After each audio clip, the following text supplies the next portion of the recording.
In today's video, I'm going to teach you how to use Finsweet Extension for Webflow. Before we begin, make sure you're signed into your Webflow account and that you have access to the workspace where you want to use the extension.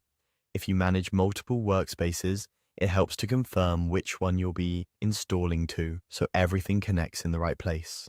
Start on your Webflow dashboard. From here, open the Marketplace. This is where Webflow lists official integrations and tools that extend the platform. Once you're in the Marketplace, switch to the Apps section. The Apps view filters out templates and components so you can focus specifically on installable tools. Use the search bar and type Finsweet Extension. You should see the listing appear. Open it to view the details page. Take a moment to scan the description and permissions so you know what the extension can do and what access it needs.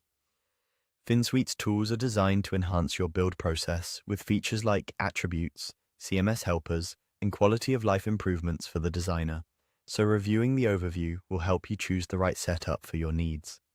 When you're ready, click Install App. Webflow will prompt you to select a workspace. Choose the workspace where you want the extension to be available.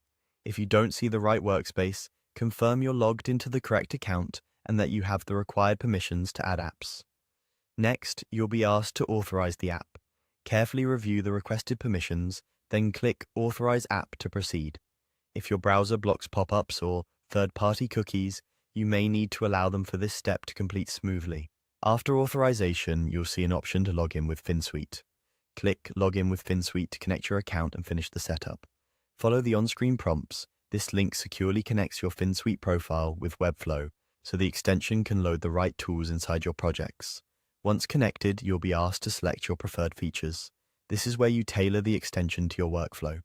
If you're not sure what you'll use most, it's perfectly fine to start with the essentials and add more later. Choosing only what you need keeps your designer uncluttered and focused. That's it. The Finsweet extension is now installed and configured. You can open your Webflow designer and look for the Finsweet options made available by your selections. If you don't see them immediately, refresh the designer or reopen your project. With the extension set up, you're ready to build faster, automate repetitive tasks, and take advantage of advanced functionality without extra code.